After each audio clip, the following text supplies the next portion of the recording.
Markets do not move randomly. They operate in a continuous cycle of tension and release.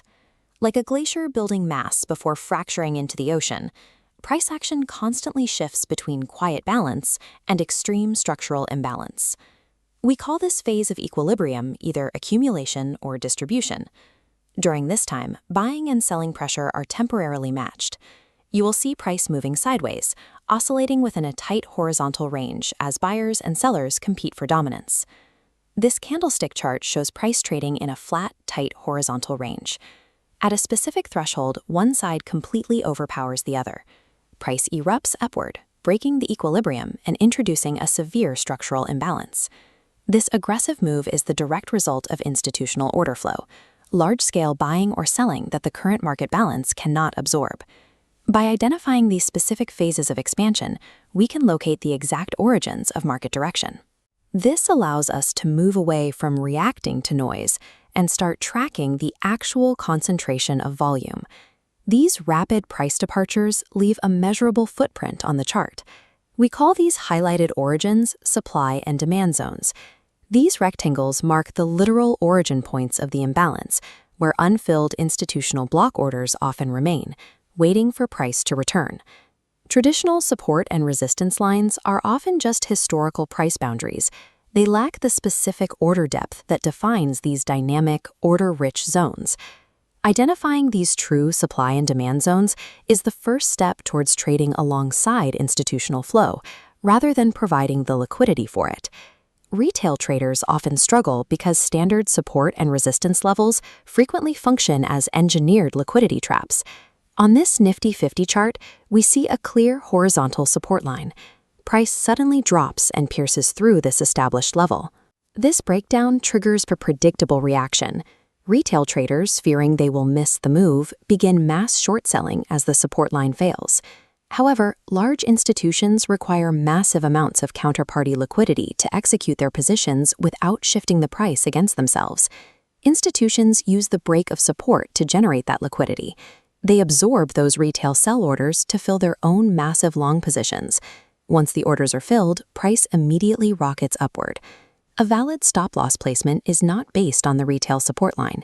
It is placed rigidly below the boundary of the demand zone, keeping the position safe from standard stop-hunting sweeps.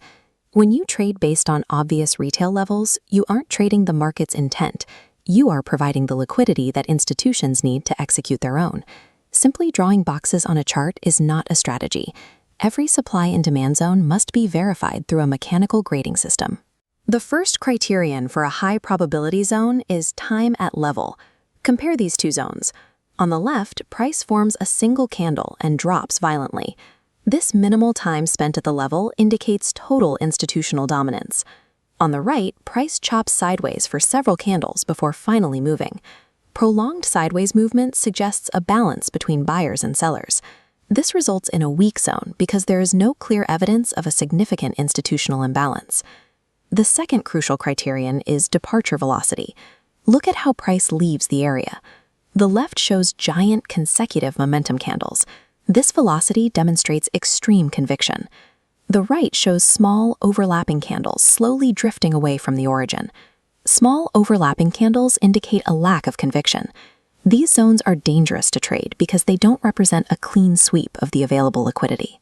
Using these structural filters allows you to ignore the low probability setups that frequently lead to avoidable losses.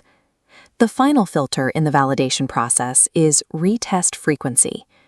This chart shows price returning to a demand zone for the first time. This initial touch offers the highest probability of a bounce because the zone still contains its original concentration of unfilled orders. Each subsequent return consumes more of those orders.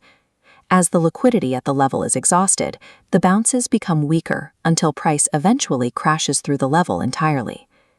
Viewing supply and demand zones as consumable resources keeps you from entering exhausted levels that are no longer supported by institutional volume. Validating a zone creates the setup, but execution requires confirmation through market structure.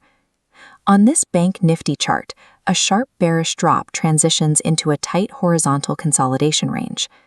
Note the fake breakout attempt here. The candle spikes above the range but closes back inside, trapping impatient buyers before the real move begins.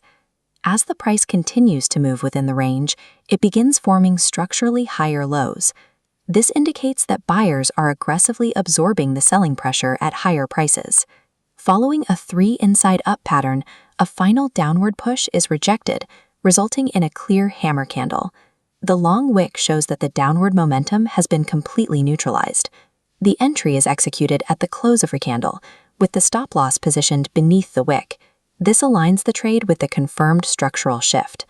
Professional trading relies on this layering of evidence, identifying a valid zone, recognizing a structural shift, and waiting for a precise candlestick trigger. Chasing premature entries often leads to being stopped out by engineered liquidity grabs. These early entries erode your account balance and your confidence simultaneously. They leave you hesitant and paralyzed when the verified, high-probability setup finally arrives. Many traders suffer the same fate, losing discipline on low-quality setups and lacking conviction to take the one trade that follows the rules. Mastering supply and demand is about more than just reading a chart. It is about the discipline to wait for the market to confirm its intent before you commit your capital.